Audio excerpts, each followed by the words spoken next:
Exercise 4.3 example number 15। ये भी आपको फेयर कॉपी में करना है। A motor boat whose speed is 18 kilometre per hour in still water. Still water होता है रुका हुआ पानी, ठहरा हुआ पानी जिसकी स्पीड ना के बराबर है। मोटर बोट की स्पीड है 18 kilometre per our. Takes 1 our मोर, उसको 1 आवर ज़्यादा लगता है टू गो 24 किलोमीटर अपस्ट्रीम। धारा के विरुद्ध अगर मोटर बोट बहती है 24 किलोमीटर तो उसको 1 घंटा ज़्यादा लगता है। किससे? Then to return down stream on the same spot, जहाँ से बोट चली थी जब वापसी में बोट आएगी तो उसको कहते हैं डाउन स्ट्रीम, यानी कि धारा के साथ साथ बहना। तो उसकी अपेक्षा डाउन स्ट्रीम में जो टाइम लगता है उसकी अपेक्षा अप स्ट्रीम में 1 आवर मोर लगता है। तो स्पीड ऑफ स्ट्रीम हम मान लेंगे x kilometre per our. Stream मतलब पानी की स्पीड ऑफ वाटर। पानी तो लगभग ठहरा हुआ है, फिर भी थोड़ी बहुत जो स्पीड होती है उसकी एयर की वजह से, एयर के प्रेशर की वजह से, तो वो हम x मान लेते हैं। एंड स्पीड ऑफ बोट वो गिवन है 18 किलोमीटर पर आवर, ये भी लिख लेंगे अलग से। अब अपस्ट्रीम में क्या होता है, बोट की स्पीड कम हो जाएगी। अब अपस्ट्रीम का मतलब वाटर तो इस साइड चल रहा है लेकिन बोट इस साइड चल रही है, इसको कहते हैं अपस्ट्रीम। उस केस में स्पीड कम हो जाएगी। तो अपस्ट्रीम के केस में कितनी स्पीड हो जाएगी? 18 माइनस एक्स। पहले 18 को लिखा क्योंकि 18 है बोट की स्पीड। बोट की स्पीड वाटर की स्पीड से फास्ट होगी क्योंकि वाटर तो लगभग ठहरा हुआ है, स्टिल वाटर है, रुका हुआ पानी है, इसलिए अपस्ट्रीम में स्पीड हो जाएगी। पहले बोट की लिखेंगे 18 माइनस एक्स। और and speed of boat in down stream. Down stream क्या होता है? वाटर इधर चल रहा है, वाटर की डायरेक्शन भी है और बोट की भी डायरेक्शन ही है, तो स्पीड उसकी दोनों की कुल मिलाकर बढ़ जाएगी 18 plus x.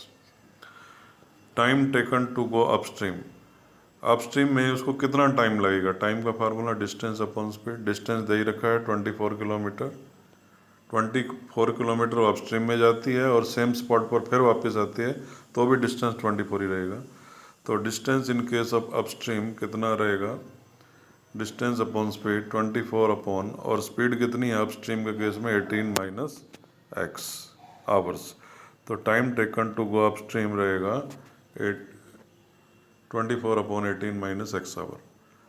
Similarly time taken to go down stream, अगर अब जैसे बोट हमारी वाटर इधर चल रहा है और बोट इधर चल रही है, तो ये बोट फिर इधर आएगी, यहाँ तक जब पहुँच जाएगी फिर वापसी आएगी यहाँ तक, तो डिस्टेंस वही रहेगा लेकिन स्पीड बढ़ जाएगी। तो फिर कितना टाइम लगेगा बोट को? टाइम का formula distance upon speed. Distance वही है 24, speed in case of down stream है 18 प्लस एक्स। तो अकॉर्डिंग टू क्वेश्चन में क्या गिवन है?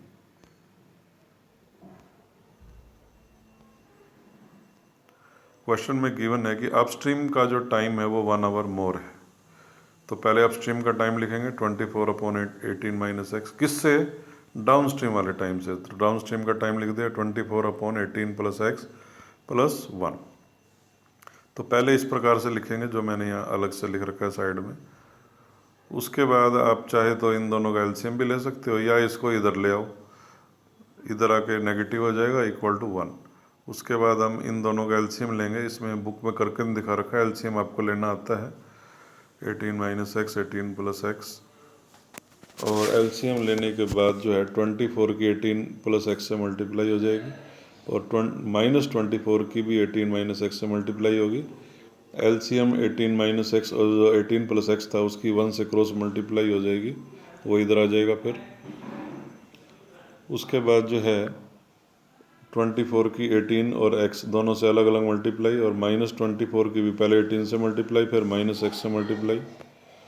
और उसके बाद ये a minus B into A plus B का फार्मूला लगा सकते हैं, A square minus B square. उसके बाद ये बुक में करके दिखा रखा। उसके बाद यहाँ से जो आंसर आया और राइट हैंड में जो आंसर आया सारों को लेफ्ट साइड में ले आएंगे और उनको ऐड और सब्ट्रैक्ट करेंगे। एक्स में एक्स ऐड होगा या सब्ट्रैक्ट होगा और कांस्टेंट टर्म में कांस्टेंट टर्म। उसके बाद ये क्वाड्रेटिक इक्वेशन आ जाएगी। इसमें a 1 है, b 48 है, c माइनस 324 है। तो पहले हम डिस्क्रिमिनेंट d निकाल लेंगे। b स्क्वेयर माइनस 4 इंटू ए इंटू सी। 18 का स्क्वेयर 18 नहीं 48 है, 48 इंटू 48 कर लेंगे और -4 की -324 से मल्टीप्लाई करेंगे और दोनों को ऐड करेंगे तो डिस्क्रिमिनेंट आ जाएगा 3600 जो कि 0 से ग्रेटर है। तो इसके रूट्स रियल होंगे और डिफरेंट होंगे। तो according to quadratic formula x is equal to -b -48 plus minus √d, सीधा 3600 लिख सकते हैं, -48 प्लस माइनस √d की जगह 3600 अपॉन 2a 2 इंटू 1। तो 3600 का स्क्वायर रूट 60 होता है, प्लस माइनस 60 अपॉन 2। पहले हम पॉजिटिव साइन लेंगे, -48 प्लस 60 अपॉन 2 और सोल्व करेंगे 6 आंसर आएगा। फिर नेगेटिव साइन लेंगे, -48 और -60 अपॉन 2, तो डिवाइड वगैरह करेंगे तो आ जाएगा -54। x इक्वल टू -4 ये तो रिजेक्ट करना पड़ेगा because speed can not be negative. तो x is equal to -4 is rejected. x is equal to 6 क्या है, ये है speed of stream 6 kilometre per our.